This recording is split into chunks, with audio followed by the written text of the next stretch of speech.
दो दूनी आठ। ये कहानी है जयपुर के अंबाला जिले की, जहां बिहार की रहने वाली सरला जी ब्याह कराई थी। सरला जी के अपने ससुराल में आते ही ममता निवास सरला निवास में बदल जाता है और उस वक्त से सरला निवास में हुकूमत चली तो बस सरला देवी की, जो आज भी उसी तरह बरकरार है। सरला जी का परिवार भरा पूरा था। घर में 2 बेटे थे और दोनों की ही शादी हो चुकी थी। बहुओं को जिम्मेदारियां सौंप कर अब सरला जी सारे काम से मुक्त हो चुकी थी। पर बहुओं को सिर्फ उन्होंने रसोई की जिम्मेदारी ही सौंपी थी और किसी चीज की नहीं।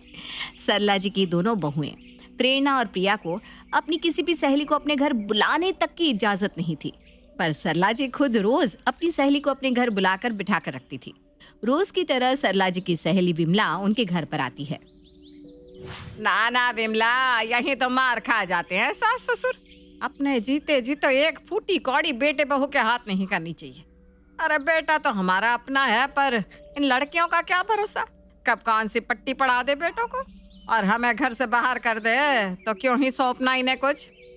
पर क्या ही फर्क पड़ता है सरला, कौन सा हम अपने साथ इन धन संपत्ति को ले जाने वाले हैं। फिर तो तू ये लाली लिपस्टिक भी अपने साथ नहीं ले जाने वाली। क्या करती है मेकअप, ऐसे ही रहा कर। अरे पर अब अपनी बहुओं को मैं मना भी कैसे करूं, घर में कलेश शुरू हो जाएगा ना।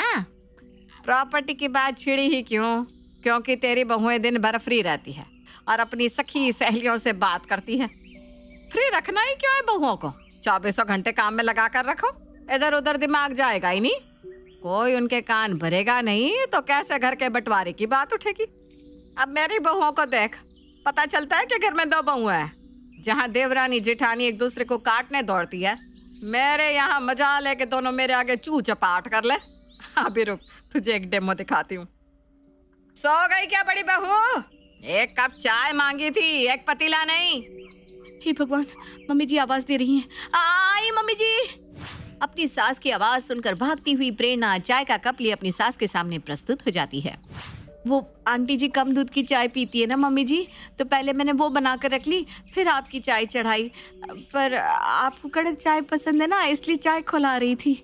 आपकी चाय तैयार हुई तब तक आंटी जी की चाय ठंडी हो गई, फिर मुझे उस चाय को गर्म करना पड़ा, इसी में देर हो गई। ठीक है, ज्यादा उछल मत। अदरक डालिए ना। जी जी मम्मी जी, अदरक डालिए, इलायची डालिए, चीनी आधा चम्मच, आपकी सेहत को ध्यान रखते हुए बिल्कुल वैसा जैसा आपको पसंद है वैसे ही बनाइए। ठीक है, जाकर नाश्ते की तैयारी कर, और वो हो जाए तो मेरा कमरा साफ कर देना। अरे ऐसे क्या जा रही है, या जूठे पानी का ग्लास कौन लेकर जाएगा यहाँ से? पानी का ग्लास उठाकर प्रेरणा वहां से किचन में चली जाती है। देख लिया, ऐसे रखा जाता है बहुओं को, इसे कहते हैं खौफ। इन्हीं कामों में उलझी रहती है ये। इसी तरह बहुओं को एड़ी के नीचे रखा जाता है। अब अगर बहू नाम के कौवे को सर पर बिठाएगी तो वो कौवा तुम्हारे सर पर ही अपनी चोंच मारेगा ना विमला। मान गई मैं तुझे सरला। क्या हुआ दीदी, आप इतनी तेजी से भागकर क्यों बाहर आ गई? तुझे पता नहीं क्या मम्मी जी को बिल्कुल पसंद नहीं है कि उन्हें किसी को दोबारा आवाज लगानी पड़े। अगर आज उन्हें मुझे दोबारा आवाज लगानी पड़ती तो न जाने रात तक इस घर में क्या हो जाता। बेकार में मुझे घर में कोई कलेश नहीं चाहिए, इसलिए चुपचाप वो जो कहती है सुन लेती हूँ। तो एक दिन हो ही जाए क्लेश, जब देखो काम काम काम, एक काम खत्म नहीं होता कि दूसरा थमा देती है। इतना काम करने के बाद गुस्सा हमें आना चाहिए, तो मम्मी जी को किस बात का गुस्सा आ जाता है पता नहीं। सुबह से मुझसे मटर छिलवा रही हैं। तभी सरला वहां आती है। कुछ ही मटर बाकी है प्रिया, ये हो जाए तो कमरे में आ जाना। मेरे घुटनों में बहुत दर्द हो रहा है, जरा घुटने दबा दे। जी मम्मी जी। प्रिया तेल लगाकर अपनी सास के घुटनों की अच्छी तरह से मालिश करती है। लीजिए मम्मी जी, हो गई मालिश। अच्छा हो गई। वैसे भी अचानक पीठ में भी दर्द सा महसूस हो रहा है।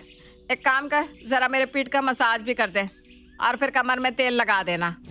सरला की पीठ और कमर की मालिश करने के बाद जैसे प्रिया कमरे से बाहर निकलकर अपने कमरे में पहुंचती है, सरला उसके पीछे पीछे पहुंच जाती है।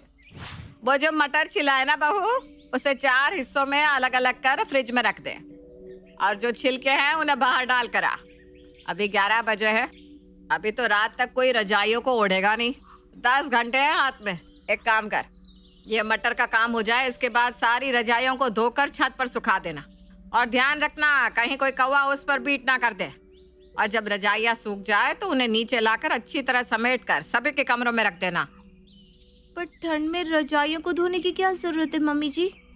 2 महीने से उन्हीं रजाइयों को ओढ़ रहे हैं। अरे धूल जम जाती है, तो जा काम पर लग। प्रिया को काम सौंप कर सरला प्रेरणा के पास आती है। दोपहर में क्या बना रही है बहू? अच्छा, दाल भिगोई है। ठीक है, फिर दाल चावल और 2 सब्जी बना लेना। और ये हो जाए तो टीवी देखने मत बैठ जाना। मेरी पुरानी साड़ियाँ हैं, उनका फॉल निकाल कर अलग कर देना। वही फॉल नई साड़ियों में लगाने को काम आ जाएंगे। सरला अपनी बहू को 1 सेकंड के लिए भी आराम नहीं करने देती थी, एक के बाद एक काम। पर अब प्रिया और प्रेरणा भी इस चीज को समझने लगी थी। मुझे तो सब कुछ साफ साफ दिख रहा है भाभी, पर अब आपको भी समझना पड़ेगा। खुद के लिए आपको बोलना ही पड़ेगा भाभी। हम भी इंसान हैं, हमें भी आराम की जरूरत है, कोई रोबोट थोड़ी ना है हम। रात को प्रिया और प्रेरणा मिलकर डिनर तैयार करके सभी के लिए परोसते हैं। खाना देखते ही सरला कहती है, ये क्या खाना बनाया है बहू? कोई काम रहता है क्या तुम लोगों के सर पर? बस एक खाने का काम है, वो तो सही से कर लो। कम से कम खाने में वैरायटी तो देखो, घूम फिर कर वही खाना। बात तो ठीक ही कह रही हैं मम्मी जी आप। बसंत जी, लगता है मेरे हाथों से स्वाद ही चला गया है, और मम्मी जी को तो अलग अलग तरह के पकवान पसंद है। तो मैं ये सोच रही थी क्यों ना हम एक कुक रख ले, मम्मी जी के मन का भी हो जाएगा। वाह भाभी, ये तो आपने बहुत सही आइडिया निकाला है। क्यों राहुल जी? आपको अलग अलग वैरायटी का खाना खाना है तो मम्मी कुक ही रख लेते। आइडिया तो सही है। लगता है मौसम बदलने वाला है। सरला निवास के नेम प्लेट का बदलने का वक्त आ गया है। अब सभी के सामने जब प्रेरणा ने ऐसी बात बोल दी तो उस पे सरिता बोलती भी क्या, चुप हो जाती है। आज इस प्रेरणा की बोली निकली है। लगता है लगाम जरा ढीली छोड़ दी थी मैंने, और कसती पड़ेगी। मेरे कमर की चाबियों को इतनी आसानी से अपनी बहुओं के हाथ में जाने नहीं दूंगी मैं। कल देखना बहू, कितने प्यार से तुम्हें मैं और काम में उलझाती हूँ। सरला बाज आने वालों में से तो थी नहीं। वो अब भी अपनी बहुओं को कोई ना कोई काम में उलझाकर रखने की पूरी कोशिश कर रही थी। किचन से खाना बनाने के बाद थक हार की प्रेरणा सोफे पर बैठकर अपनी माँ को कॉल लगाती है कि फट से सरला पहुंच जाती है। किससे बात कर रही है बहू? समधन जी से? लाला, जरा मैं भी बात कर लूँ। कितने दिन हो गए समधन जी से बात किए। तू जा कपड़े धो ले, उसमें भी तो टाइम लगेगा, मशीन जो खराब हो गया है। जा हाथ से कपड़े धो लेना। हाँ बेटा। प्रिया खड़ी खड़ी ये सब देख रही थी। वो जानबूझकर अपनी सास के सामने अपना फोन लेकर बैठ जाती है। वो देखती ही सरला प्रिया को अपने कमरे में आने को कहती है। जी मम्मी जी। मेरे घुटनों में बहुत दर्द हो रहा है बहू, जरा घुटने तो दबा दे। पर अभी तो आप विमला आंटी के साथ मॉल घूम कर आई हैं मम्मी जी, तब तो आपकी घुटनों में कोई दर्द नहीं हो रहा था। तो तू कौन सा बाहर पहाड़ तोड़ रही है? बैठकर फोन ही चला रही है ना। दबा मेरे घुटने। 20 मिनट अपनी सास के घुटने दबाने के बाद प्रिया जैसे ही उठने लगती है, सरला प्रिया से कहती है, जरा सर पर भी हाथ फेर दे बहू। सर में अचानक बहुत जोर का दर्द उठाया है। क्या? अरे राहुल जी, जल्दी इधर आइए, जल्दी। पापा जी, भाभी, मम्मी की तबीयत बहुत खराब हो रही है, उन्हें अस्पताल ले जाना होगा, सभी जल्दी से आ जाओ। प्रिया की आवाज सुनकर सभी भागते हुए सरला के कमरे में आते हैं। जल्दी मम्मी जी को उठाइए, इन्हें गाड़ी में बिठाना होगा, मैं डॉक्टर को कॉल लगाती हूँ। ये तो ज्यादा ही तेज निकली।